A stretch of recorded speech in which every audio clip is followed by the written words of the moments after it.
Hello and welcome to The Explainer. Today we're going to take a walk into a future that's quiet, empty, and maybe a little too close for comfort. We're diving into Ray Bradbury's classic short story, The Pedestrian. It's a really short tale, but wow, does it ask some big questions about technology and, well, what it even means to be human. Right from the first line, Bradbury hits you with this image. I mean, think about that for a second. It drops us right into a world that just feels wrong. This isn't a peaceful, sleepy kind of quiet. No, this is the silence of a place that's lost its soul. It sets this incredibly chilling tone for everything that's about to happen. So, to really get what Bradbury is doing here, we need to have this word in our toolkit, dystopia. Now, The Pedestrian is a perfect example. We usually think of dystopias as these worlds destroyed by war or some kind of disaster, right? But this one is different. It's a future where society didn't explode, it just faded away from the inside out.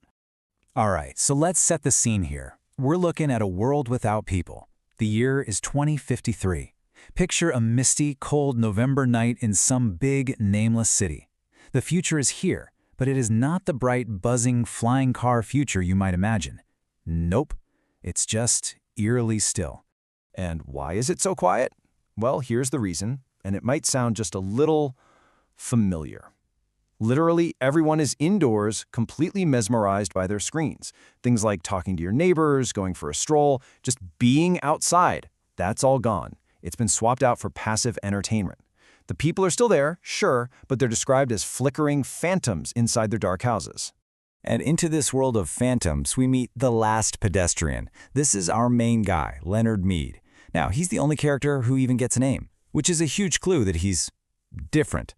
He's like a fossil from another era, and it's all because of one very simple, very normal thing he loves to do every single night. And this table really lays out the whole conflict, doesn't it? The contrast is just so stark. On one side, you've got Leonard Mead. He's active, he's outside, he's actually in the real world. And on the other side, well, you have everyone else. They're all passive, locked away in what the story calls tomb-like houses. Just think about that phrase. It's all about being completely swallowed by the glow of the screen. What a beautiful line. This one sentence just perfectly captures Mead's entire existence. You feel that freedom, right? That power of being a lone hawk, seeing everything from high above. But then you think about it, a windless desert. It's also this incredible image of being completely, totally, and utterly alone. So, here we are at the turning point. An automated interrogation. Mead is just on his way home when his quiet little ritual is completely shattered. A single police car appears. Now you have to understand, this is a huge deal. Crime is so non-existent that for a city of millions, there is only one police car left, and it's heading straight for him, lights flashing. And then he hears a voice. But it's not a person asking what he's up to, it's a command. And the voice isn't human at all. It's described as cold and metallic. In an instant, the peaceful evening walk turns into something menacing.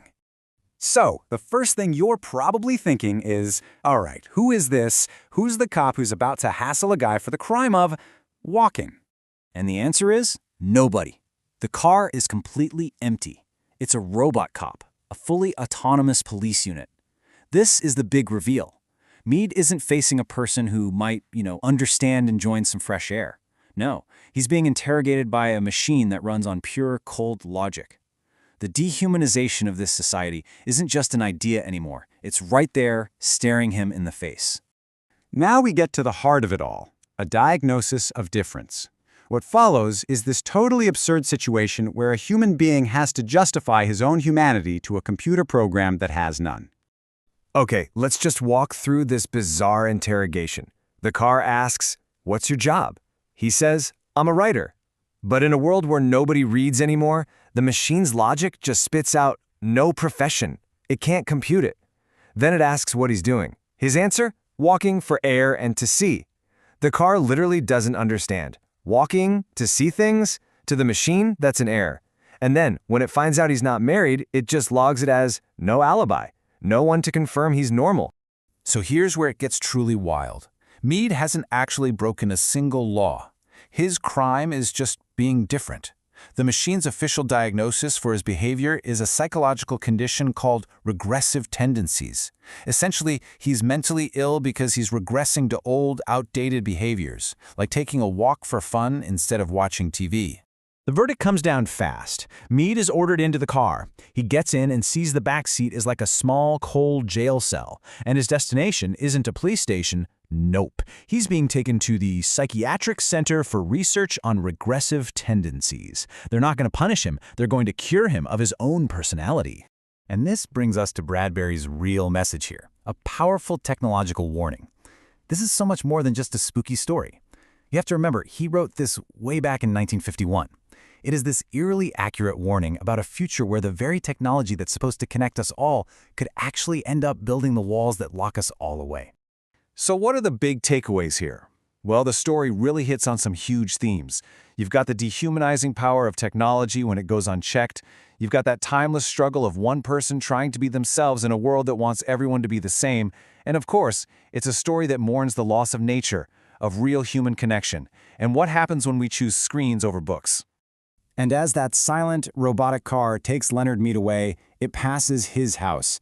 And on a street full of dark, tomb-like homes, his is the only one that's brightly lit. It's this one last, defiant, and kind of heartbreaking image, a symbol of warmth, of thought, of the very individuality that this new world is trying so hard to extinguish. And really, that leaves us with one final question to think about. In a world that is constantly pulling us toward our screens and away from each other, a world that often rewards fitting in over standing out, could something as simple, as human, as taking a walk outside be its own quiet act of rebellion?